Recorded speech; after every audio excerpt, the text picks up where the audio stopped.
उसने सांप को गर्दन से उतार कर परे फेंक दिया और मेरी तरफ बढ़ी। काला सांप तेजी से घास में रेंगता हुआ वापस आकर सिद्धा के जिस्म पर चढ़ गया। सिद्धा ने सांप को अपनी गर्दन में डाल दिया। वो दीवानावार मुझ तक आ रही थी। रघु, तुम मुझे फिर मिल जाओगे, मैं कभी सोच भी नहीं सकती थी। मैंने कहा, भगवान की मर्जी थी, बस हम एक दूसरे से दोबारा आन मिले। सिद्धा ने मेरे हाथ अपने हाथों में ले लिए। तुम अपने भगवान का नाम क्यों नहीं लेते? क्या तुम्हें मालूम नहीं कि मैं जानती हूँ कि तुम हिंदू नहीं मुसलमान हो? क्या मैं तुमसे वाकिफ नहीं हूँ? मुझसे ज्यादा यहाँ कौन जानता होगा कि तुम कौन हो और भारत में किस लिए आए हो? मगर मुझे तो कभी तुम्हारी इन बातों से कोई दिलचस्पी नहीं रही। मैं तो सिर्फ तुमसे प्यार करती हूँ और तुम्हें अपना पति देव मान चुकी हूँ। अगर मेरे खून में सांपों का जहर शामिल न होता तो आज हम दोनों के कई बच्चे होते। लेकिन मैं तुम्हें जिंदा देखना चाहती हूँ, हमेशा जिंदा देखना चाहती हूँ। तुम कहाँ चले गए थे? इतनी देर कहाँ रहे? तुम्हें कभी मेरा ख्याल ना आया? अब मुझे सब कुछ याद आ गया था। सिद्धा के साथ जंगलों में गुजारे हुए शब रोज और उसके वो मार के याद आ गए जिनमें उसने कई बार दुश्मनों से मेरी जान बचाई थी। सिद्धा को सब मालूम था, मगर उसने कभी मेरी सरगर्मियों पर एतराज नहीं किया था, बल्कि हमेशा मेरी मदद ही की थी। इसकी वजह सिर्फ ये थी कि वो मुझसे सच्चा प्रेम करती थी। एक बार नहीं बल्कि कई बार वो मुझसे कह चुकी थी कि मैं पिछले जन्म में भी उसका खामद रह चुका हूँ। वो मुझे अपनी झोंपड़ी में ले आई। उसने मुझे चावल और जर्द जंगली केले खाने को दिए। वो मेरे साधुओं जैसे भेस पर बिल्कुल हैरान न हुई। मुस्कुराते हुए पूछने लगी, क्या पुलिस तुम्हारे पीछे लगी हुई है? फिक्र न करो, यहाँ पुलिस नहीं पहुंच सकती। मेरे सांप रास्ते में ही उसे ठिकाने लगा देंगे। मैंने उसे बताया कि पुलिस मद्रास में मुझे गिरफ्तार करना चाहती है। मैं बड़ी मुश्किल से उनके चुंगल से निकलकर इधर भाग आया हूँ। मेरी बातों पर वो मुस्कुराए बगैर न रह सकी। बोली, मैं कितनी खुशकिस्मत हूँ कि मुझे मेरा पति देव मिल गया। रघु, मैं जानती हूँ कि इस जन्म में तुमने एक मुसलमान घराने में जन्म लिया है। फिर क्या हुआ? अगले जन्म में तुम फिर हमारे मजहब में आ जाओगे। ना भी आओ तो क्या फर्क पड़ता है? हम तो एक दूसरे से उसी तरह मोहब्बत करते रहेंगे। एक दूसरे को इस संसार में तलाश कर लिया करेंगे। पति पत्नी का नाता जन्म जन्म का नाता होता है। ये भगवान का सबसे पसंदीदा नाता है। तुम जो डाकू भी होते तो मैं तुम्हारी पूजा करती। खैर, मैं तुम्हारी आरती उतारती हूँ। इतनी देर बाद मेरा पति देव मेरे घर आया है, मैं उसकी पूजा न करूं? मैं झोंपड़ी में घास के बिस्तर पर बैठा केले खा रहा था। वो उठकर बाहर गई। थोड़ी देर बाद वापस आई तो केले के चौड़े पत्ते पर गुलमहर के 2 सुर्ख फूल रखे हुए थे। उसने फूलों वाला पत्ता मेरे कदमों में रख दिया। फिर लोबान सुलगाकर उसे मेरे चेहरे के आगे 7 बार फिराया। मेरे माथे को अपनी जबान की नोक से चूमा। फूल मेरे पांव पर रखकर मुझे सजदा किया और बोली, पति तो भगवान सम्मान होता है रघु। मुझे सबसे ज्यादा खतरा उसकी गर्दन में पड़े सांप से था। चुनाचे जब वो मेरे माथे को चूमने लगी तो सांप ने फन उठाया। सिद्धा ने सांप को फौरन अपनी कमर के पीछे डाल दिया। मुझसे रहा न गया। मैंने कहा, सिद्धा, खुदा के लिए इस सांप को कहीं फंसा दो। ये तुम्हारा पहले वाला सांप नहीं है जो मेरे जिस्म की बू से वाकिफ था। सिद्धा मुस्कुराते हुए बोली, तुम घबरा रहे हो। ये दूसरा सांप जरूर है, मगर अब जान गया है कि तुम मेरे पति हो। ये तुम्हें कुछ नहीं कहेगा। ये लो, इसे अपने हाथ में ले लो, उठा लो इसे। और उसने काले सांप को मेरी झोली में फेंक दिया। मेरी चीख सी निकल गई। सांप मेरी कलाई से लिपट गया और अपनी गर्दन उठाकर मुझे देखने लगा। सिद्धा पैकहा लगाकर बोली, देखो ये मेरे पति देव के पास जाकर कितना खुश हो रहा है। उसने मुंह से 3-4 बार हल्की हल्की सीटी की आवाज निकाली। सांप मेरी कलाई से उतरकर उसके पास चला गया। मैंने इसे बता दिया है कि ये मेरा खावंद मेरा पति देव रघु है। ये तेरा बाप है। लो, अब तुम इसे खुद अपने हाथ में उठाओ। उसने सांप मेरे आगे कर दिया। चूंकि मुझे जाने कब तक वहां रहना था, इसलिए इस काले सांप से दोस्ती करना नागुज़ीर था। मैंने डरते डरते सांप को अपने हाथ में ले लिया। सांप मेरे पास आते ही जैसे भीगी बिल्ली बन गया। मेरे हाथ के गिर्द लिपट कर मेरी कलाई के गिर्द रिंग रिंग कर अपनी मोहब्बत का इजहार करने लगा। मैंने भी उसके सर पर आहिस्ता से हाथ फेरा। सिद्धा बड़ी खुश हुई। ये तेरा बेटा है रघु, इसे प्यार करो। ये तेरी खातिर अपनी जान भी कुर्बान कर सकता है। सांप मेरी कलाई के गिर्द लिपटा हुआ था। सिद्धा मुझसे बातें करने लगी। रघु, इसे प्यार करो, ये तेरी खातिर अपनी जान भी कुर्बान कर देगा। अचानक मुझे तालाब वाली लाशों का ख्याल आ गया। मैंने उन लाशों का जिक्र किया और पूछा कि क्या वो लाशों को जानती है। सिद्धा का चेहरा एकदम गहरी रंगत इख्तियार कर गया। उसकी केसरी आंखें सुर्ख हो गईं। चौड़े नथनों से सांस फुनकार की तरह निकली। बोली, वो मुझे हलाक करने आए थे, लेकिन नहीं जानते थे कि यहाँ मेरे सांप मेरी हिफाजत करते हैं। याद रखो, अगर तुम्हारे दिल में मेरे खिलाफ कोई दुश्मनी के ख्यालात होते तो मेरे सांप निकल कर तुम पर जरूर हमला करते। मैंने पूछा कि ये कौन थे और हलाक करने क्यों आए थे। मैं मालूम करना चाहता था कि कहीं इनके भाई बंद तो वहां नहीं आ जाएंगे, क्योंकि वहां किसी भी इंसान का आना मेरे लिए हलाकत फेज साबित हो सकता था। सिद्धा कहने लगी, इनको दरिया पार के सपेरे नाथन ने भेजा था। वो मेरा दुश्मन है, चाहता है कि मैं ये इलाका खाली करके बेंगलोर के जंगलों में निकल जाऊं और वो इस इलाके का राजा बनकर जहां राज करे। मैंने उसकी बात नहीं मानी तो उसने ये 3 आदमी मेरे कत्ल करने को भेज दिए। इसका मतलब था कि नाथन सपेरे के मजीद आदमी भी जहां आ सकते थे। और उन्हें मेरी खबर हो सकती थी। मैंने अपने दिल की बात सिद्धा पर वाजे कर दी। मैं उससे कोई बात नहीं छुपाना चाहता था। वो हंस दी और कहने लगी, रघु तुम घबराते क्यों हो? यहाँ मेरा जो भी दुश्मन आया वो जिंदा बचकर नहीं जाएगा। जब वो जिंदा बचकर जाएगा ही नहीं तो किसी को जाकर कैसे बताएगा कि सुधा के पास एक अजनबी आदमी भी आया हुआ है? यहाँ के लोगों को क्या मालूम कि तुम कौन हो? और फिर मैं तो सबको बता दूंगी कि तुम मेरे पति देव हो।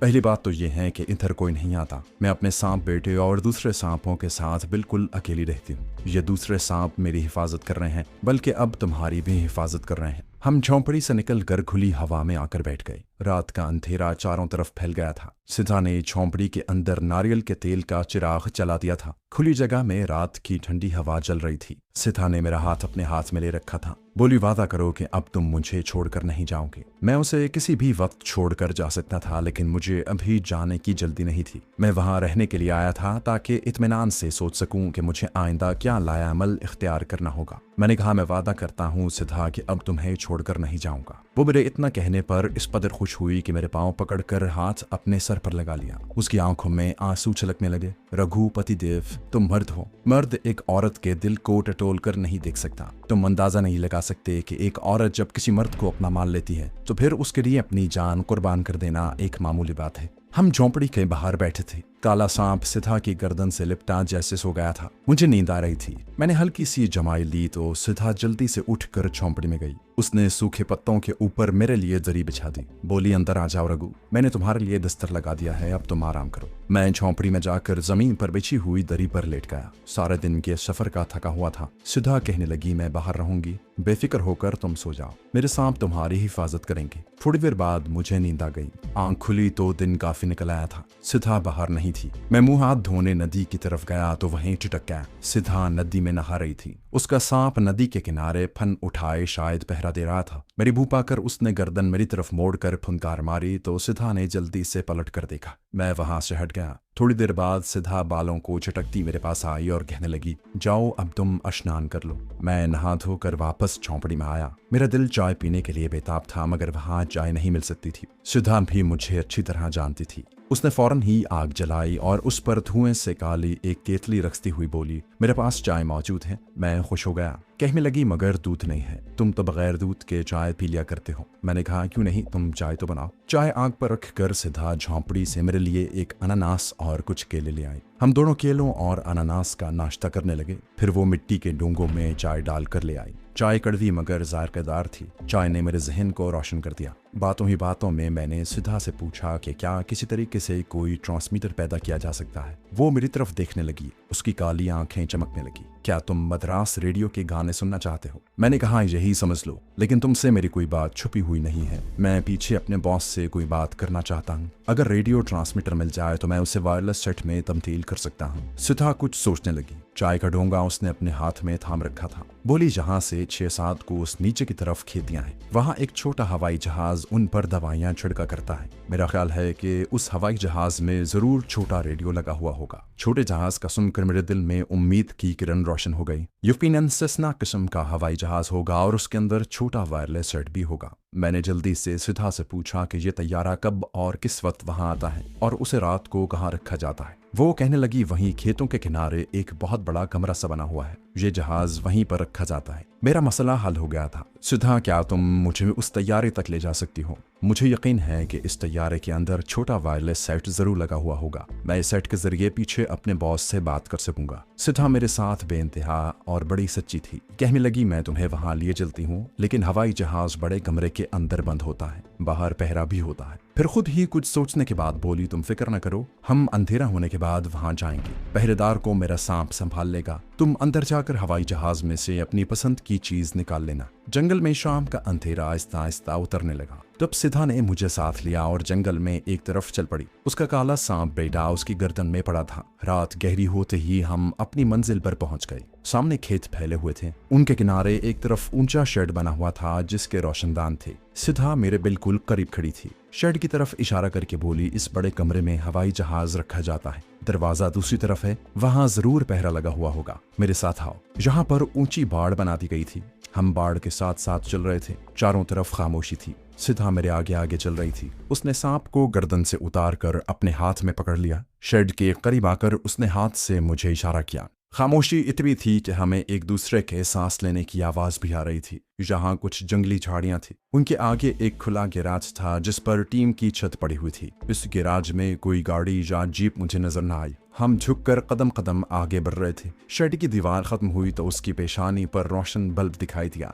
सुधा ने एक तरफ इशारा किया। वहां एक चौकीदार कांधे पर बंदूक रखे स्टूल पर बैठा बीड़ी पी रहा था। सुधा ने सरगोशी में कहा, मेरा ख्याल है एक ही चौकीदार यहाँ होता है। मैं उसे अभी ठिकाने लगा देती हूँ। और उसने हाथ में पकड़ा हुआ सांप चौकीदार के रुख की तरफ छोड़ दिया। सांप अंधेरे में गायब हो गया। हम दोनों झाड़ी के पीछे झुके पूरी आंखें खोले चौकीदार को देख रहे थे। शेड के दरवाजे के ऊपर रोशन बल्ब की वजह से वो हमें साफ नजर आ रहा था। वो बड़े इत्मीनान से बैठा बीड़ी के कश लगा रहा था। फिर उसने तमिल जबान का कोई गीत गाना शुरू कर दिया। अचानक चौकीदार स्टूल से उछल पड़ा। उसने बंदूक नीचे की मगर उसे फायर करने की मोहलत न मिल सकी। सांप ने उसके जिस्म में अपना फातिल जहर सारे का सारा उंडेल दिया था। चौकीदार लड़खड़ा कर गिर पड़ा। उसके हलक से आवाज तक न निकल सकी। मैंने चौकीदार की बंदूक उठाकर उसकी नाली ताले के कुंडे में डालकर जोर से झटका दिया तो कुंडा टूट गया। हम दरवाजा खोलकर शेड में दाखिल हो गए। अंदर छत के साथ बल्ब जल रहे थे। एक छोटा सेस्ना तैयारा शेड में मौजूद था। सुधा ने दरवाजा बंद कर दिया। एक तरफ दीवार में बने हुए शेल्फ में मुख्तलिफ किस्म के औजार पड़े थे।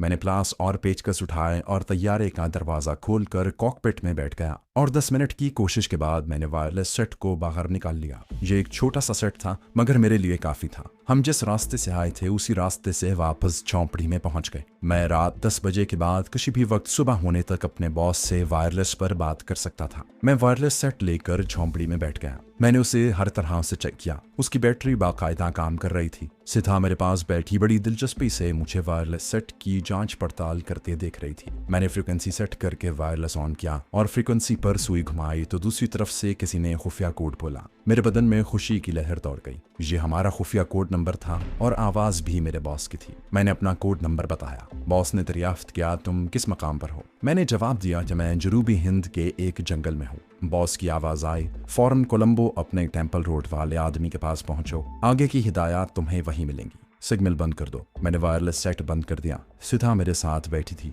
जब मैंने सेट ऑफ किया तो बड़ी दिलचस्पी से पूछने लगी, तुम ये किस जबान में बातें कर रहे थे? ये तमिल नहीं थी और हिंदुस्तानी भी नहीं थी। मैंने सिता से कहा, ये एक खास जबान होती है। अब मेरी बात गौर से सुनो। उसने अपना बाजू मेरी कमर के गिर्द डाल दिया और मुस्कुराते हुए बोली, कहो रघु, मैं सुन रही हूँ। मैंने कहा, मुझे हर हालत में बहुत जल्द लंका के शहर कोलंबो पहुंचना है। क्या तुम मेरी मदद कर सकती हो? क्योंकि बंदरगाहों पर मेरी कड़ी निगरानी की जा रही होगी। सिता एक लम्हे को उदास हो गई। फिर बोली, अगर तुम मुझे भी अपने साथ ले चलो तो मैं तुम्हें कोलंबो पहुंचा सकती हूँ। सिता को साथ ले जाने की जरूरत नहीं थी, लेकिन मुझे कोलंबो भी हर हालत में पहुंचना था और वो मेरी मदद कर सकती थी। मैंने उसे पूछा कि वो मुझे कैसे वहां से निकाल कर कोलंबो ले जाएगी। उसने अपना चेहरा मेरे कांधे के साथ लगाया और बोली, पहले वादा करो कि तुम मुझे अपने साथ ले चलोगे और मुझे यहाँ छोड़कर नहीं जाओगे। मैंने दिल में सोचा कि जहाज से इसको साथ ले जाने में क्या हर्ज है। लंका के जजीरे में पहुंचकर किसी भी तरह मैं इससे अलग हो सकता हूँ। मैंने कहा, ठीक है, मैं तुम्हें अपने साथ ले जाने के लिए तैयार हूँ, लेकिन हम श्रीलंका और इंडिया के दरमियान वाला समंदर कैसे अबूर करेंगे? सिधा मुस्कुराते हुए बोली, ये काम तुम मुझ पर छोड़ दो। अब सो जाओ, सुबह उठकर बात करेंगे। सारी रात इसी उधेड़बुन में गुजर गई। पिछले पहर कहीं आंख लगी और दोपहर तक सोया रहा। सिधा ने भी मुझे न जगाया। जब जागा तो सूरज सर के ऊपर आ चुका था। उठते ही मैंने सिधा से कहा, अगर तुम चाहती हो कि मैं तुम्हें अपने साथ लेकर चलूं तो अभी मेरे साथ इस जंगल से निकल चलो, नहीं तो मैं अकेला चल दूंगा। सिधा आग पर केतली रखे कुछ पका रही थी। मालूम हुआ कि वो सिंघाड़े उबाल रही है। उसने मेरी तरफ गहरी मोहब्बत भरी नजरों से देखा। साड़ी के पल्लू से हाथ पूंछती हुई आई और मेरे पास घास पर बैठ गई। काला सांप उस वक्त उसके पास नहीं था। सिथा ने मेरा हाथ अपने खुरदरे हाथों में लिया। बोली, तुम मेरे पति देव हो, जन्म जन्म के साथी हो। तुम जो हुक्म करो उसका पालन करना मेरा फर्ज है। अगर तुम यही चाहते हो तो मैं अभी तुम्हारे साथ जाने को तैयार हूँ। ये कहकर वो झोंपड़ी के अंदर गई। जब बाहर आई तो उसने सपेरों वाला झोला अपने कांधे पर डाल रखा था। मुझे देखकर कहने लगी, चलो मैं तैयार हूँ। मैं गड़बड़ा गया। मुझे ख्याल नहीं था कि वो इतनी जल्दी तैयार हो जाएगी। मैं भी उस जंगल से फौरन निजात हासिल करना चाहता था, क्योंकि वायरलेस सेट की चोरी के बाद मेरे लिए वहाँ खतरा ही खतरा था। मैंने कहा, मैं चाहता हूँ इस वायरलेस सेट को उसी तालाब में फेंक दिया जाए जहाँ पहले से 3 आदमियों की लाशें गलसड़ रही हैं। सुधा ने बगैर कुछ कहे वायरलेस सेट मुझसे लिया और खुश्क तालाब की तरफ चल दी। मैं वहीं बैठकर सुधा का इंतजार करने लगा। थोड़ी देर बाद वो आ गई। फिर उसने मुझे अपने साथ लिया और एक तरफ चल पड़ी। मैंने उससे उसके शाम बेटी के बारे में पूछा तो उसने मुस्कुराते हुए कहा, मेरा पुत्र मेरे झोले में बंद है।